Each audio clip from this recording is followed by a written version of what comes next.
দর্শক বন্ধুরা, দেখো আজকে এই লটকানটা আমি রেডি করেছি অনেকটা রাত্রিরে, ঠিক আছে।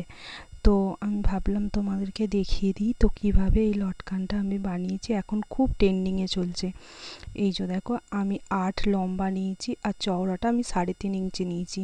আমার পাটটা যেহেতু সরু ছিল সেহেতু আমি একটু কাপড় খাইয়ে এদিকটা বাড়িয়ে নিয়েছি, ঠিক আছে। তোমরাও সেমভাবে করে নেবে। আর নিয়ে এটাকে এবার দেখো আমি ভাঁজ করে নিলাম, দেখতে পেয়েছো। এই ভাঁজ করে নিয়ে তোমরা এবার এই ধারটা, এই যে মানে যে দিকটা খোলা সাইড রয়েছে সেই দিকটা একটা সেলাই দেবে, দিয়ে ঘুরিয়ে আবার সেমভাবে এই দিকটা দেখো, এই দিকটা সেলাই দেবে। তো এটা একটু চওড়া লাগে এই মানে প্রজাপতি লটকানটা করতে গেলে। তো এর সঙ্গে দেখো আমি এই মানে কি বলবো, প্রদীপ লটকানটা লাগিয়েছি প্রজাপতিটার সঙ্গে। তোমরা চাইলে অনেকগুলো লাগাতে পারো, ঠিক আছে, ডরি দিয়ে। তো দেখো আমি কোণগুলোকে একটা এর মধ্যে দিয়ে আমি সোজা করে নিচ্ছি, কোণগুলো ঠিক করে নিচ্ছি। তো এবার দেখো এইটা আমি করব হচ্ছে প্রদীপ লটকান। এই যে দড়িটার সাহায্যে আমি করে নিলাম, করে নিয়ে দুদিকটা আমি মুড়ে নিলাম।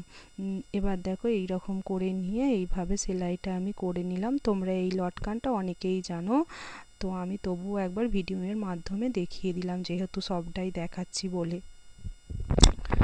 দেখো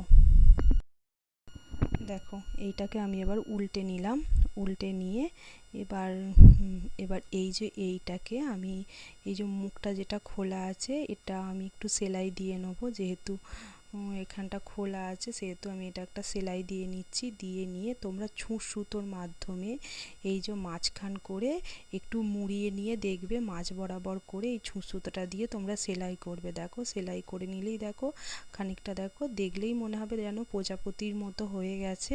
তো তোমরা এইভাবে করবে। দেখো এবার আমি 3টে পুঁথি নিয়ে নিলাম গোল্ডেন কালারের। তো তোমরা এইভাবে নিয়ে, অনেকে একটাও লাগায় আবার অনেকে দুটোও লাগায়, আমি 3টেই লাগিয়ে দিলাম দেখতে আরও সুন্দর লাগবে বলে।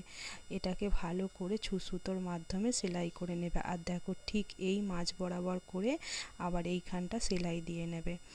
দেখো খুব শক্তপোক্তভাবে তোমরা সেলাইটা দিয়ে নেবে, দিলেই হয়ে যাবে একটা সুন্দর লটকান। দেখো তো কীরকম হয়েছে বন্ধুরা, তোমরা বলো। ভালো লাগলে লাইক কমেন্ট শেয়ার করো। চলো টাটা।